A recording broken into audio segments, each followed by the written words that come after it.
Bonjour à toutes et à tous, bienvenue pour ce troisième Good Morning Droit, le rendez-vous hebdomadaire des actualités en droit public et droit de la construction.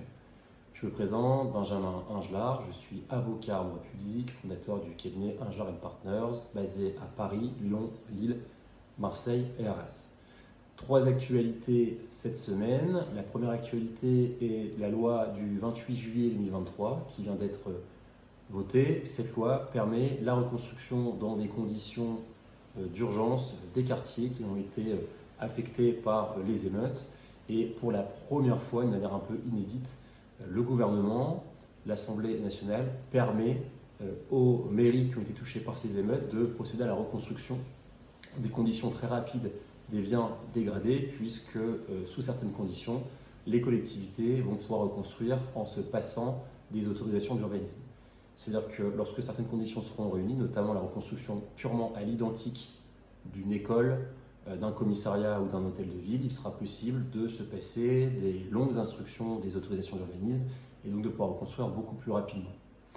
L'autre possibilité également qui était ouverte, c'est la possibilité pour les mairies de se passer de la publicité dans les appels d'offres des marchés publics. Si vous êtes un maire et que vous souhaitez passer un appel d'offres pour reconstruire des services publics, des écoles ou des équipements collectifs qui ont été détruits dans le cadre des émeutes, c'est possible. Vous pourrez faire un marché public sans publicité, mais tout en respectant quand même la procédure de mise en concurrence.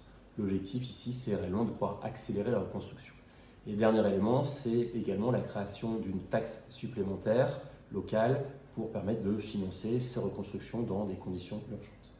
Les deux autres actualités, l'une concerne le tabagisme passif, l'autre le recensement. S'agissant du tabagisme passif, un arrêt du Conseil d'État du 28 juin 2023 dont nous devons prendre connaissance puisqu'il a été publié le 28 juillet 2023. Dans cet arrêt du Conseil d'État, pour la première fois, une collectivité territoriale est condamnée financièrement à indemniser l'un de ses agents.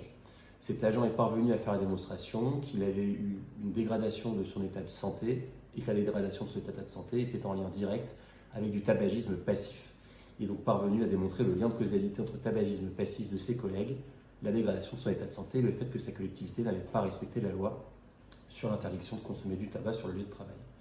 Dernier élément, c'est un décret du 26 juillet 2023, donc tout récent également, qui acte le caractère expérimental pour certaines communes de pouvoir faire opérer par des sociétés privées les exercices de recensement de la population pour 2024, 2025 et 2026 à titre expérimental.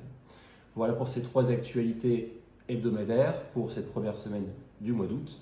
Je vous dis à très bientôt. Si vous avez aimé ce format et la vidéo, n'hésitez pas comme d'habitude à vous abonner, à liker la page et à la partager avec vos proches. À très bientôt, merci.